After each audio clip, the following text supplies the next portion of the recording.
मध्येच फोन आल्यामुळे video cut झालेला आहे आपला.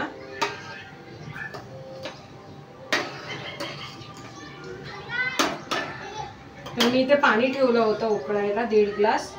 ते पाणी टाकलं, मिक्सरचं भांडं धुवून घेतलं, ते पण मी त्याच्यात टाकलेलं आहे. ठीक आहे. याला मी आता कड काढते. कड ह्याच्यासाठी काढते मी झाकण न लावता, कारण जर झाकण आपण लावलं कुकरचं तर पाणी बाहेर येतं. तर थोडं ते शिजू द्यावं. नंतर 1 शिट्टी फक्त काढली तरी आपलं छान खिचडी भात चविष्ट होतं. आणि हा झटपट आहे. याच्यात काही नाही. मिक्सरला मी कांदा लावलेला आहे, टोमॅटो लावलेला आहे, हिरवी मिरची लावलेली आहे आणि फक्त लसूणच्या 4 पाकळ्या लावलेल्या आहे. बाकी ह्याच्यात आलं लसूण पेस्ट नाही आहे, जिरा धने पावडर नाही टाकलेले, काय नाही टाकलेलं. साधी सोपी सरळ खिचडी. आणि तूप सोडलेलं आहे पाणी टाकल्यानं. पाणीच्या आधी मी परतताना भात त्या ग्रेव्हीमध्ये, ती ग्रेव्ही परतली आहे तेलामध्ये, ती शिजून दिली आहे. मीठ टाकलं, हिंग टाकलं आणि चवीपुरतं थोडंसं फक्त लाल तिखट टाकलं, थोडासा कलर यायचा.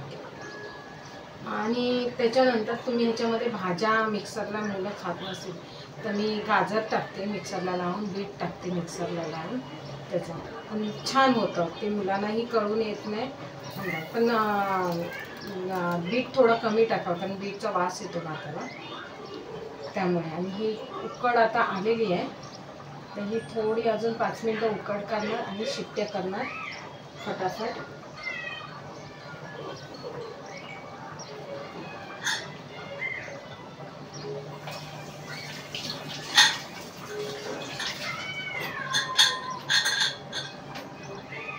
माझी 2 लहान मुलं आणि मी आज आहे, त्यामुळे तिघांसाठी ही एवढी खिचडी पुरेशी आहे.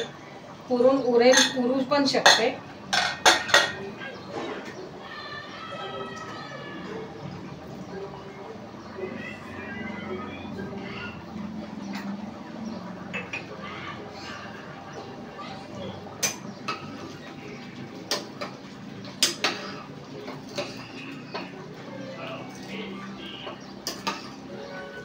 लांबडा तांदूळ झालेला आहे हा. एका शिट्टीत आता आपला हा शिजणार आहे.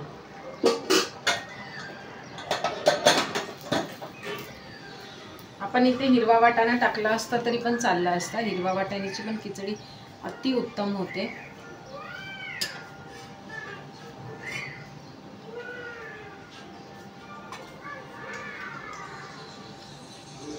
पॉज करायचं, थांबवायचं. 2 रेषावाला घालायचं ना, थांबवायचं असेल तर थांबवायचं, स्टॉप करायचं. ऑनमध्येच हां, ऑनमध्येच 2 रेषा.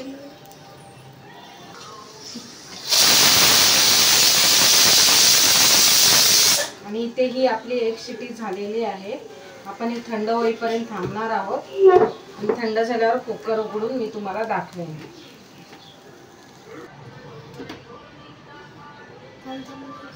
आणि ही आपली कुकर थंड झालेली आहे हा. आणि ही आपली खिचडी तयार आहे. हे बघा, जास्त गिरगिरीत पण नाही आहे ही. आणि माझ्या मुलांना अशी सुट्टी खिचडी आवडते. आणि खिचडी खरं तर डाळ टाकूनच केलेली बरी. डाळ खिचडी कशाला म्हणतात, भाज्या टाकाव्या, मुलं खात नाही, मग त्याला पुलावा बोलला जातो मग माझ्या मते तरी.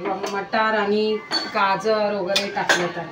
आणि ही आपली खिचडी तयार आहे.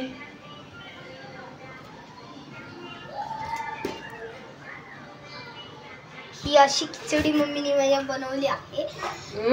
यमी यमी झाली आहे. मस्त आहे, छान आहे, टेस्टी आहे. थँक्यू. आणि ही साधी सोपी रेसिपी जर तुम्हाला आवडली असेल तर लाईक करा, सबस्क्राईब करा, शेअर करा. थँक्यू.